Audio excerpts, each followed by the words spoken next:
Hello there guys, and welcome back to the Daytona Speed Weeks here for the Gatorade Duels. And yes, this is a first for the Sony Cup Series. Aaron Williams has locked himself into the Daytona 500 with his pole run. He will start on the pole. The 45 on his outside, I don't even know who that is. Let's check and see here. The 45, that is Zach Flickinger. Hard to pronounce his name there, but rookie, he's going to start right there in the 45 team on the outside. Chris Summers making his return right there in third, but we'll get more down on the starting grid later, as I will lay down the rules on how to get into the Daytona 500. How to get in the Daytona 500, you must race your way in 20th or higher. If the 17 Aaron Williams decides to fall outside the top 20, you must finish 19th or higher. And also, if you finish 21st through 25th, not in the top 20, there will be a qualifying race after this race, after the Gatorade Duels, to see who will get the last spot to get into the Daytona 500. So it's mandatory for you to qualify your way in, as Aaron Williams and Richard Johnson, the past champion Richard Johnson, Season 1 champion, and Aaron Williams, the pole sitter, it's mandatory for everyone else to have to race their way in. If you do not, you will have to be in the qualifying race. If you do not win the race or finish second, it is if a past champion does not use their past champion's provisional, that will allow the qualifying race guys to be able to use that second spot to get in the 500. A little complicated, but we'll find you'll get used to it. All right, let's get down to the starting lineup.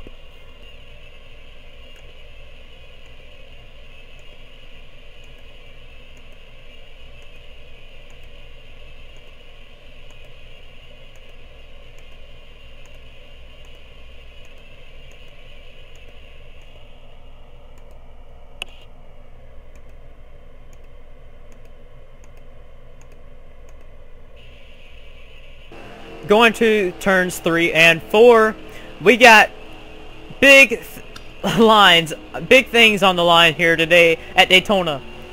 We got an overcast of clouds here, and we got guys that are very intense, because rookies, we do not know how Zach Flickinger, guys like him, the rookies, we do not know how they're going to do here for their first race ever.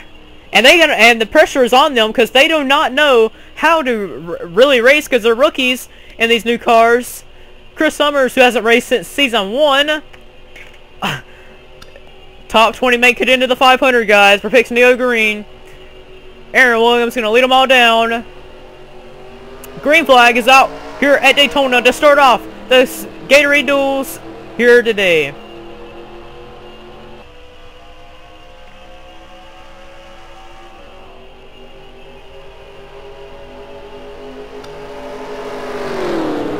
Aaron Williams takes him to turns number 1. Let's get the run there. Has a very good lead advantage right now over the 45 car of Zach Flickinger. They go down the back straightaway. Let's show you down the back straightaway here. That's 25th, 24th, 23rd, 22nd, 21st. That is the spot to beat right now, as Sean Henley is being passed. That's the spot right there between the 9 and the 92. Alex Jones going to get underneath the 9 of Rohaven Hudaravu. If there happens to be a wreck that takes out 5 cars, that could be big as well, as Alex Jones is going to go right on by, passing the 9 car, following Jeffrey Lynn. That is the spot to get in the 500. Chris Summers making his return to the Sony Cup Series in the 91 Dodge. He will take the lead with help from the 4 car of Calvin Malone. A lot of pressure is on all these guys, because they know this is big, because guys like Nick Mace, Richard Johnson, or not Richard Johnson, Eugene Max, and versus guys like Jonathan Gatton and Zach Flickinger, rookies versus veterans, and they all know they got to make something happen, because one wrong move can cost you to miss the Daytona 500. Chris Summers leads at the line. The 4 car of Calvin Malone tails the back end of the 91, but Eugene Max is looking in the 88 Ford. Who's that 93 car? That's Rob Houston. Rob Houston or Rob Houston. I think it's Rob Houston. Tell me if I'm wrong there, but rookie following the guys, following veteran Eugene Max. It's probably a good move, but following the veteran, but he's going to go up the high side. He actually goes down the inside to follow Season 3 veteran Calvin Malone, and they're going to make it work on the inside back there. And here comes Calvin Malone. He's going to make it run at the line and lead a lap here. The 93 of Rob Houston making some moves, very good moves by him, getting help from Nick Mace, a veteran in this series, and probably going to try and take the lead here, but he stays in line right behind the Ford. See, look at this, Samuel Jr., Aaron Williams, he's outside the top 20 right now. He's locked into the Daytona 500 though. So this makes 5 guys, 1, 2, 3, 4, 5. And Richard Johnson's also out of the top 20. This means Richard Johnson would use his past champions provisional to get into the 500 if it runs this way. So guys like Ted Nowakowski, Sean Henley, they gotta go if they want to make something happen. But up front, it is still the 4-car, Cal Malone, as the 93 of Rob Houston is staying loyal to the 4-car as he holds the back end of the back bumper as the top 5 are single file. And right now pulling a good way. Rob Houston, the 93, showing off a little rookie, trying to rookie instincts following the veteran. But here he comes down the inside, and he's going to actually get help from veteran Nick Mace. And here comes Stephen Pollard in the 50 car. This is Stephen Pollard the 3rd in the 50, going to work his way up on the inside. Nick Mace sandwiched in between a bunch of rookies there. Pretty good to see the rookies performing very well as James Silverfox, another rookie, goes underneath his teammate Joey Murphy in the 2-car. Rob Houston continues to lead in the 93 car as the laps are winding down. As Richard Johnson in the 20 right now is using his past champions provisional to get him in the race. Aaron Williams right now in the 17.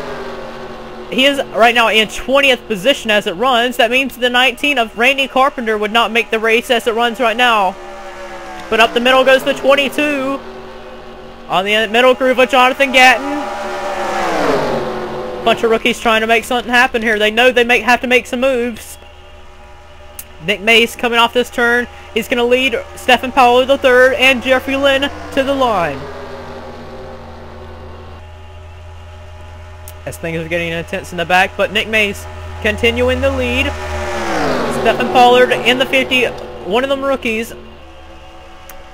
Jeffrey Lynn was a rookie last season in the 27.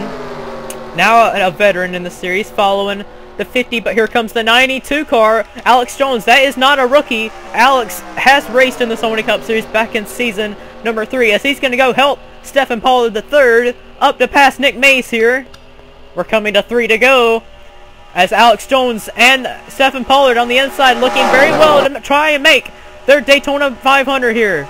Oh, Nick Mace getting kicked up high.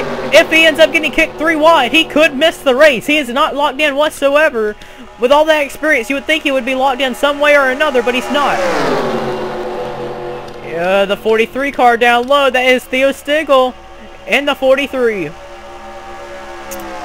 Right now performing very well as we're going to go back to the rear again to show you Jonathan Gatton right now. Randy Carpenter, Ted Nowakowski, Sky Commons, and Ian Peterson right now runs in the eliminated spots, but here comes Ian Peterson. He wants that spot. He's going to take it from Zach Flickenster. And Chris Summers is in danger as well as missing the race as Ted Nowakowski is going to get underneath the helm. That is the transfer spot right now. Ted Nowakowski side by side with Chris Summers there. Right now 2 to go. Alex Jones, your race leader.